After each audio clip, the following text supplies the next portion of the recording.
Hello friends, welcome back to my channel. இன்றைக்கி சூப்பரான ஒரு வெண்டைக்காய் பொரியல். வெண்டைக்காயை ஐயோ எனக்கு வேணாம்ப்பா அப்படின்னு சொல்லி ஓடுறாங்களா, அது மாதிரி ஓடுறவங்க கூட வந்து உங்கள்கிட்ட கேட்டு வாங்கி சாப்பிட்ற அளவுக்கு அவ்வளவு டேஸ்ட்டாக இருக்கும் இந்த வெண்டைக்காய் பொரியல். கொஞ்சம் கூட வளவளப்பே இருக்காது, நல்லா ட்ரையாக இந்த வெண்டைக்காய் பொரியலை செய்யலாம்.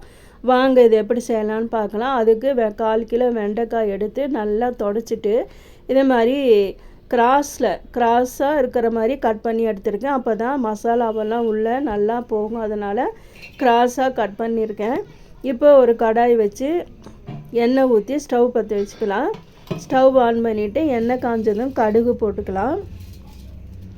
கடுகு போட்டுட்டு கடலைப்பருப்பு, உளுந்தம்பருப்பு உங்களுக்கு எது வேணுமோ நீங்கள் போட்டுக்கலாம். நான் கடலைப்பருப்பு போடலை, வெறும் உளுந்தம்பருப்பு தான் போட்டுக்கிட்டேன்.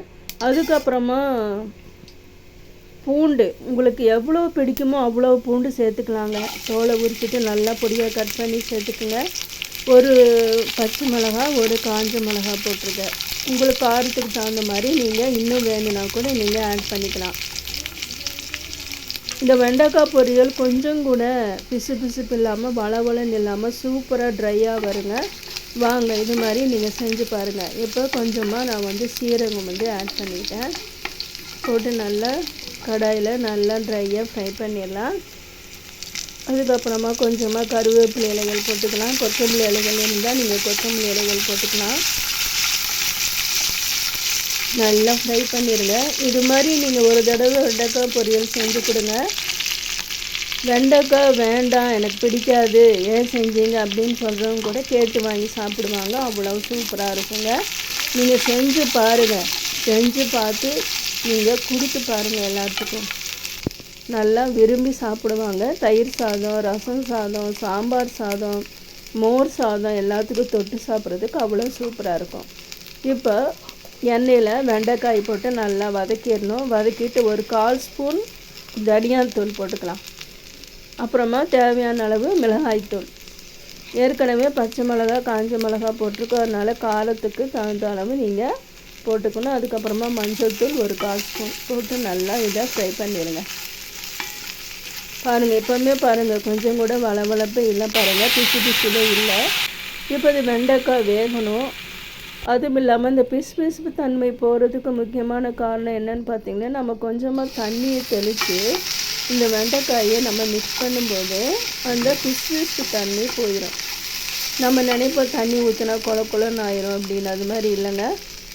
கொஞ்சமாக நீங்கள் போட்டு பாருங்கள், தண்ணி ஊற்றி செஞ்சு பாருங்கள். நான் கொத்தமல்லி தண்டு கட் பண்ணி போட்டுக்கிட்டேன். அதுக்கப்புறமா கொஞ்சமாக சீரகம் போட்டிருக்கேன், இருந்தாலும் சீரகத்தூள் போட்டிருக்கேன். நல்லா இருக்குங்க, வாசமாக நல்லா சூப்பராக இருக்கும், சாப்பிட்றதுக்கு டேஸ்ட்டாக இருக்கும். அதுக்கப்புறமா உப்பு, முதல்லையே உப்பு போடக்கூடாது, கொஞ்ச நேரம் கழித்து தான் உப்பு போடணும். ஏன்னா வெண்டைக்காய் சுருங்கிடும், அதனால் முதல்ல பார்க்கும்போது நிறையா இருக்கும், அதுக்கப்புறமா கொஞ்சம் ஆயிரும். அதனால் அதுக்கப்புறம் தான் நம்ம பொடி உப்பு போடணும். அதுக்கப்புறமா தேங்காய், உங்களுக்கு தேங்காய் போட விருப்பம் இல்லைன்னா நீங்கள் தேங்காய் போட வேண்டாம். இது மாதிரி நல்லா பாருங்கள், எவ்வளோ சூப்பராக வந்திருக்கு பாருங்கள். பார்க்கும்போதே உங்களுக்கு தெரியும். சூப்பராக வெண்டைக்காய் பொரியல் செஞ்சு வச்சு பாருங்கள். இந்த வீடியோ உங்களுக்கு பிடிச்சிருந்துச்சுன்னா லைக் பண்ணுங்கள், ஷேர் பண்ணுங்கள். உங்களோட ஃப்ரெண்ட்ஸ் அண்ட் ரிலேட்டிவ்ஸோடு அதிகமாக நீங்கள் ஷேர் பண்ணுங்கள். இதே மாதிரி நிறைய ரெசிபீஸ் பார்க்க என்னோடய சேனலை சப்ஸ்கிரைப் பண்ணி ஃபாலோ பண்ணுங்கள், சப்போர்ட் பண்ணுங்கள். மீண்டும் வேறு ஒரு வீடியோவில் உங்களை நான் சந்திக்கிறேன்.